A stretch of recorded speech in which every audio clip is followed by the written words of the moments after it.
Hey, it's Miss Mocha. Welcome back to my spiritual therapy. I decided that for the month of December, I wanted to, I was, I wasn't really trying to celebrate the holidays anymore because I felt like the Bible didn't specifically say to celebrate the holidays. But then I started praying on it more to ask God specifically which if it was okay to celebrate the holidays and which holidays I could celebrate. And so I just let him answer me. And so far, it's a no for Halloween. It was a yes for Thanksgiving as long as I celebrated it, giving him thanks and putting him first, not doing it the traditional, American way.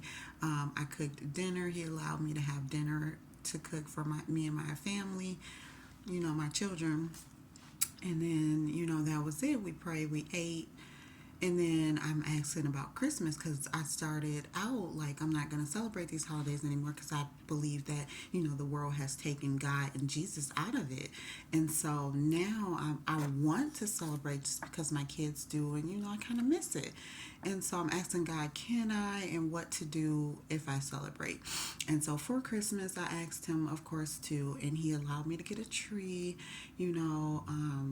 and decorate it and stuff. So I believe that he's allowing me to celebrate. However, it is in his name, not in no Santa Claus or gifts or anything like that. So I'm going to devote it, the celebration of Christmas and of Jesus, or the celebration of Christmas devoted to Jesus. And how I'm going to do that is by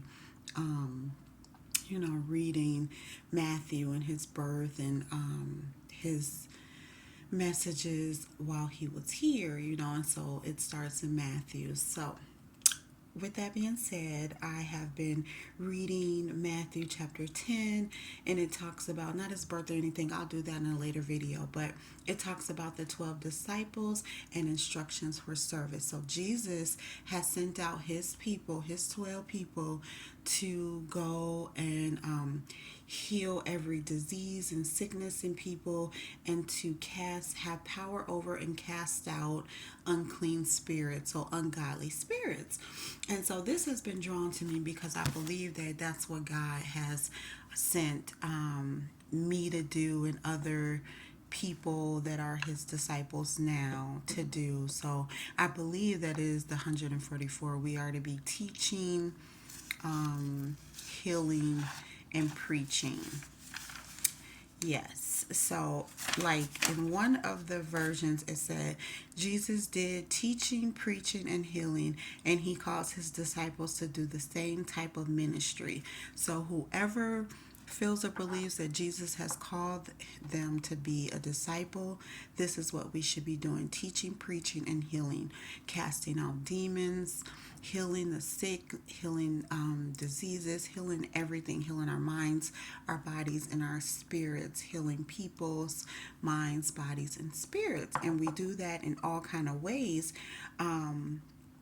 Of course, it's different from what it says in the Bible until now, because you're going to see it differently. Like, and I'm going to read it though, but in the Bible, it talks about how they did it. But now, we're doing it with words, we're doing it with our hands, we're doing it with touching, feeling, speaking over, things like that. So, yes, I believe that I'm one of the disciples and that I was given power and authority over demons, unclean spirits, to, rebuke them, cast them out of people, cast them out of my life, out of my home, and to heal myself, my children, and anyone that I need to, whether I'm healing diseases or sicknesses or illnesses, whatever the case. So, we're teachers, we're preachers, and we're healers.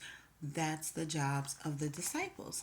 And so I get this out of Matthew chapter 10, verses 1 through 40. I know it's a lot, but as I always say, bear with me.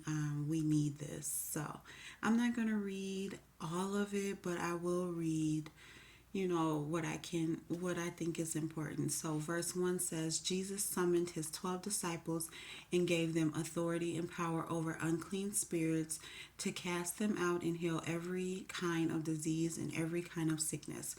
I'm reading out of the Amplified Bible version just because I feel like it breaks it down more than the other version does. So I'll go next to, because verse 2 through 4 talks about who his disciples were. So you can read that. It's 12 of them.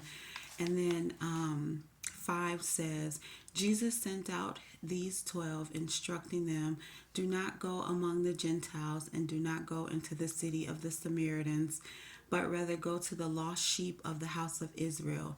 As you go, preach, saying the kingdom of heaven is at hand. Heal the sick, raise the dead, cleanse the lepers, cast out demons.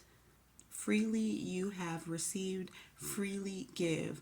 Do not take gold or silver or even copper money in your money belt, or a provision bag for your journey, or even two tunics or sandals or a staff, for the worker deserves his support. Whatever city or village you enter, ask who is in it worthy, who welcomes you in your message, and stay at his house until you leave that city. As you go into the house, give it your greeting, that is, peace be to this house. If the family living in it, the house is worthy, welcoming you in your message, give it your blessing of peace, that is, a blessing of well being and prosperity, the favor of God. But if it is not worthy, take back your blessing of peace. Whoever does not welcome you nor listen to your message, as you leave the house, or as you leave that house or city, shake the dust of it off your feet in contempt, breaking all ties. I assume you and most solemnly say to you, it is be more tolerable on the day of judgment for the land of Sodom and Gomorrah than for that city, since it rejected the Messiah's message. So yeah, that's a mouthful, but basically, it's self-explanatory, saying that we should go out, we should be healing, raising the dead, cleansing the diseases, casting out demons, taking away anything that is not of God, rebuking it, doing away with it. And so we should stay, whoever is welcoming of us in our message, which is of God. Who's not, we should leave, break ties with them. And give our peace and blessings and well-being and prosperity to those who are of God. And if they don't want to receive it, then we move on. Okay, and so verse 16 says, listen carefully. I'm sending you out like sheep among wolves. So be wise as serpents and innocent as doves, having no self-serving agenda. Beware of men whose nature is to act in opposition to God, for they will hand you over to the courts and flog you in their synagogues. Yes. And you will be brought before governors and kings for my sake, as witness to them and to the Gentiles. But when they hand you over, do not worry about how or what you are to say, for what you are to say will be given you within that very hour. For it is not you speaking, but the Spirit of your Father speaking through you. Brother will betray brother to death, and father his child, and children will rise up and rebel against their parents and cause them to be put to death. And you will be hated by everyone because of your association with my name. But it is the one who patiently persevered and endured to the end who will be saved. So, that's self-explanatory too, that the world's going to go crazy. We're going to be, so disciples or anyone preaching or teaching or healing in Jesus' name, in God's name, they're going to be, fought against, taken, be put in jail, be sentenced to court, like all these things. People are going to rebel against us, are going to want to say we're not the truth, say that, they hate us, that they want us to see us dead, to see us beat up, to see us broken, to see us down, to see us in jail, locked away, all that stuff. And so what God is saying is, don't worry about that. It's going to happen. You're going to see brothers betraying brothers, fathers betraying their children, children betraying their parents, families going against families, all because of who believes and who doesn't. So when they persecute you in one city because of your faith in me, flee to the next. For I will assure you and most solemnly say to you, you will not finish going through all the cities of Israel before the Son of Man comes. So we need to know what the job is. The job is to go, what did it say? Not where is it? Do not go among the Gentiles and do not go into the city of the Samaritans, but rather go to the lost sheep of the house of Israel. And as you go, preach, saying the kingdom of heaven is at hand. Heal the sick, raise the dead, cleanse the lepers, cast out demons. So that is the job. Go heal Israel. Preaching, teaching, and healing the sick, raising the dead, cleansing the diseases, the illnesses, the demons, casting them out, rebuking them. So that's what we're going to save Israel. That is the agenda, that's the mission. That's what we need to be worried about. We don't need to worry about all the opposition, all the the problems that's going to come with it, because God says it's going to be problems while we're doing, our mission. But we have to stick with it. He's going to give us the things to say when we're in trouble. He's going to help us out. He's going to help us fight, the battles of the people that's trying to lock us up or beat us down, or, doing all that stuff. It's going to be a hard road, but we must complete the mission. We're disciples. And so, verse 24 talks about the meaning of discipleship. A disciple is not above his teacher, nor a bond servant above his master. It is enough for the disciple to be like his teacher and the bond servant like his master. If they have called the head of the house, okay, now this word I can't even say, Beelzebul, which is Satan, how much more will they speak of evil? How much more will they speak evil of the members of his household? So do not be afraid of them, for nothing is hidden that will not be revealed at the judgment, or kept secret that will not be made known at the judgment. What I say to you in the dark privately, tell in the light publicly. So that's what God is saying here for us. We're not above our teacher. Servants are not above their masters. So we're not above Jesus. We're not above God. What we need to be doing is helping Israel, not falling victim to Satan. So we're not supposed to be afraid of them. What God is saying is whatever is hidden will be revealed. He's going to judge them. He knows. What we need to do is expose them. What he tells us that's dark, we need to expose it or make it public or bring it to the light. So shining light on all darkness. And what you hear whispered in your ear, proclaim from the rooftops or housetops to many people.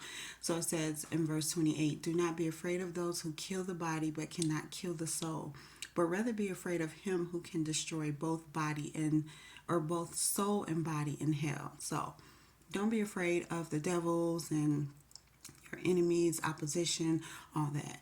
Instead, fear God who can destroy both your soul and your body in hell. Verse 29 says, are not two little sparrows sold for a copper coin, and yet not one of them falls to the ground apart from your Father's will? But even the very hairs of your head are all numbered, for the Father is sovereign in his complete knowledge, or in has complete knowledge. So do not fear, you are more valuable than many sparrows. Therefore, the one who confesses and acknowledges me before men as Lord and Savior, affirming a state of oneness with me, that one I will also confess and acknowledge before my Father who is in heaven. But the one who denies and rejects me before men, that one I will also deny and reject before my Father who is in heaven. Okay, so we're at verse 34. We're almost done. It says, "Do not think that I have come to bring peace on the earth. I have not come to bring peace, but a sword of division between belief and unbelief." So this is Jesus. "For I come to set a man against his father, and a daughter against her mother, and a daughter-in-law against her mother-in-law. And a man's enemies will be the members of his own household, when one believes and the other one does not." So just talking about that real quick right there. When a man is against his father, and a daughter against her mother, and a daughter-in-law against her mother-in-law, that's Jesus saying that there's going to be unbelievers versus believers. So it could be a man that believes in a father who doesn't believe, or a daughter that believes in a mother who doesn't believe, or a daughter-in-law that believes in a mother-in-law that doesn't believe, or vice versa. So what he's saying is he's come to separate, the weak from the strong, the unbelievers from the believers. So if you are a believer, you're rolling with Jesus. If you're an unbeliever, you're with Satan and you're going to fall, period. Okay, so, and we're in verse 37.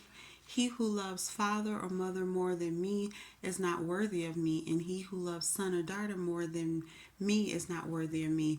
And he who does not take his cross," which is expressing a willingness to endure whatever may come, "and follow me, believing in me, conforming to my example in living, and if need be suffering or perhaps dying because of faith in me, is not worthy of me. Whoever finds his life in this world will eventually lose it through death, and whoever loses his life in this world for my sake will find it. That is life with me for all eternity." And the reward of service or being a disciple is, "He who receives and welcomes you receives me, and he who receives me receives him who sent me. He who receives and welcomes a prophet because he is a prophet will receive a prophet's reward, and he who receives a righteous, honorable man because he is a righteous man will receive a righteous man's reward. And whoever gives to one of these little ones, these who are humble in rank or influence, even a cup of cold water to drink because he is my disciple, truly I say to you, he will not lose his reward." All right, so that is the mission of the 12 disciples, what they came to do, how hard the road is before them, the meaning of their discipleship, and the reward of their service. So, yes, it's a tough one, but you just got to give your life up to Jesus. I know this is very long, but I think it was important. I've been reading this all week or over the weekend, trying to see how I was going to break it down, but I just thought that reading the verses would be better off, because basically the message is the disciples are coming to teach, preach, and heal Israel. And with that, they're serving Jesus, serving God, and we need to be like God and give our life to Him, follow Him, accept His gifts to heal, teach and preach to His people, and that we will be rewarded in the end, if we stay the course and if we don't put anyone or anything before Him. So, all right, that is what I have for the discipleship. Yes, so thanks for listening.